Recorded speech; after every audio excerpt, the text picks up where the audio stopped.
Hello folks, Frank Bellamy again. We're going to wrap up the political context series of videos that we've been putting on for you. And remember, the political context and analyzing the political context of an election is probably the most important thing you're going to do. And that's before you spend any dime towards getting elected. That's before you even discuss it with your closest of friends. Before you put together your kitchen cabinet of friends and associates to give you advice. Before you do any of these things, examine, analyze, and critique the political climate, the context of the election that you're interested in participating in. So what we're going to do is kind of review some of the things that we've talked about earlier. In the last video, we were talking about electoral targeting.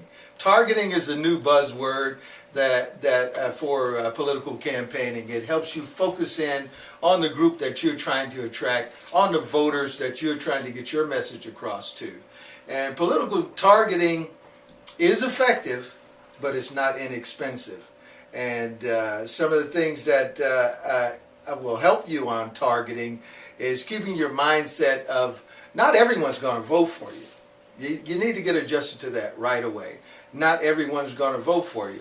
And neither do you need everyone to vote for you. And to win a two-man election, you need 50% plus one. That's all you need.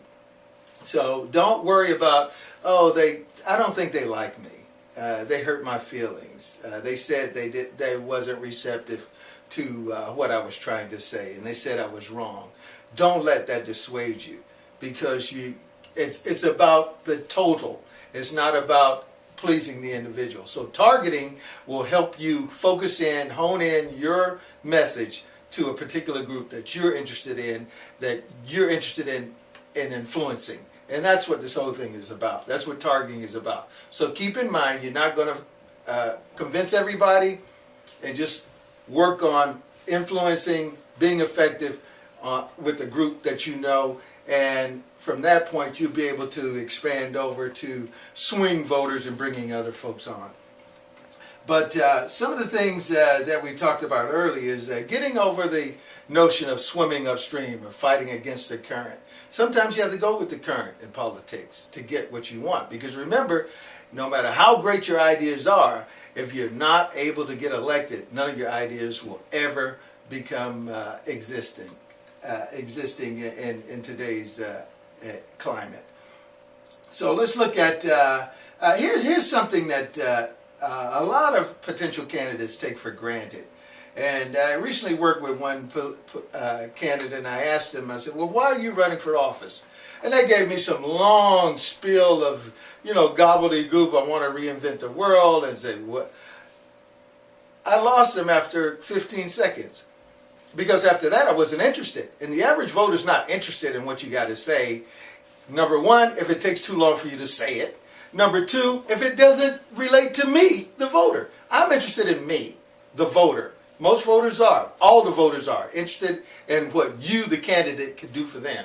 So when you start talking all these grandiose things and leave them out, they're not interested anymore. They're not paying attention. They may nod quietly and respectfully, like, yeah, I understand, but they're not paying attention. So hone your message down. While you're running for office, it has to be honed down to a very short blurb, okay, that hit the sound bites, and it's relative to what the voter's interested in. So and also don't forget to assess the political climate.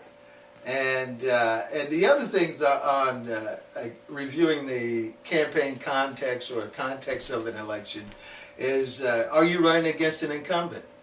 Is he liked?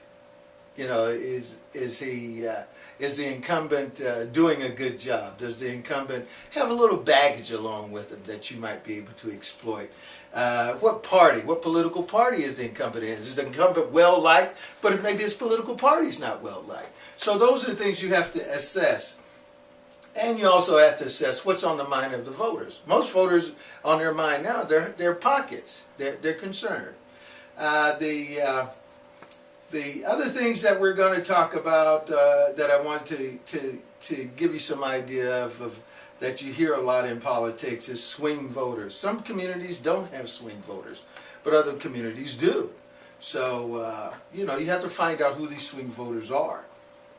And we're going to come back with another video in a few seconds, but we're going to talk about political opinion polling. I know you hear that a lot. So the polls say this, the polls say that. Polls aren't etched in stone. Polls are only suggestions. But this is Frank Bellamy, and I'm your political consultant. I'm going to give you a lot more, and we're going to wrap this up for you. Thanks for paying attention.